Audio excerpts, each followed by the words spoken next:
Computer subject असल्यामुळे आर्यनला आम्ही हा कॅम्प्युटर सेकंड हँड घेतला होता, पण आता तो बंद पडलाय, तुम्ही बघता इथं.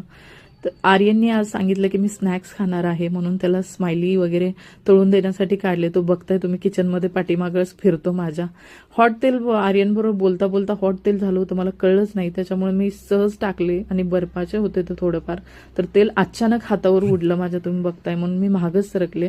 खूप हॉट होतं तेल. त्याच्यानंतर मी बारीक गॅस केला आणि मग झाकलं, कारण तेल जास्त उडत होतं. त्याच्यानंतर बारीक कमी गॅस करून मग मी स्माइली वगैरे तळले. आर्यन इकडे तुम्ही बघताय आधीमध्ये किचनमध्ये फिरतोय, त्याला भूकही लागली होती. स्माइली तळल्यावर लगेच प्लेट उचलत होता. त्याला म्हणलं अरे बाबा थांब, पोटॅटो चीज बॉल्स पण तळते आणि थोडेसे फ्रेंच फ्राईज पण तळले. आर्यन इथं कॅमेऱ्यासमोरच खायला चालू केला. मी त्याला सांगितलं हॉलमध्ये बस, टीव्ही लावत बघ. त्याच्यानंतर मी ठेवून टाकला जो स्माइलीचा बॉक्स आहे तो फ्रीजमध्ये.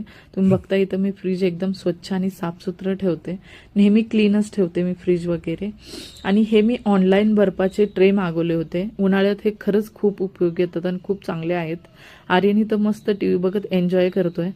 मी दुपारच्या जेवणासाठी भात परतला होता, कारण आज आर्यनच्या पप्पाचा टिफिन नव्हता आणि आर्यन स्कूलनी लवकर आला होता, त्याचा स्पोर्ट डे असल्यामुळे तो लवकर आला होता. आणि मी इथं दुपारच्या जेवणाला काय बनवायचं म्हणून मी शिळा भातच परतला होता. संध्याकाळी दिवाबत्ती वगैरे झाली. आर्यनचे पप्पा घरी आले होते, त्यांना कॉफी दिली. कॉफी दिल्यानंतर त्यांनी कॉफी घेतली. आम्ही थोडंसं बाहेर निघालो, कारण थोडंसं माझं काम होतं.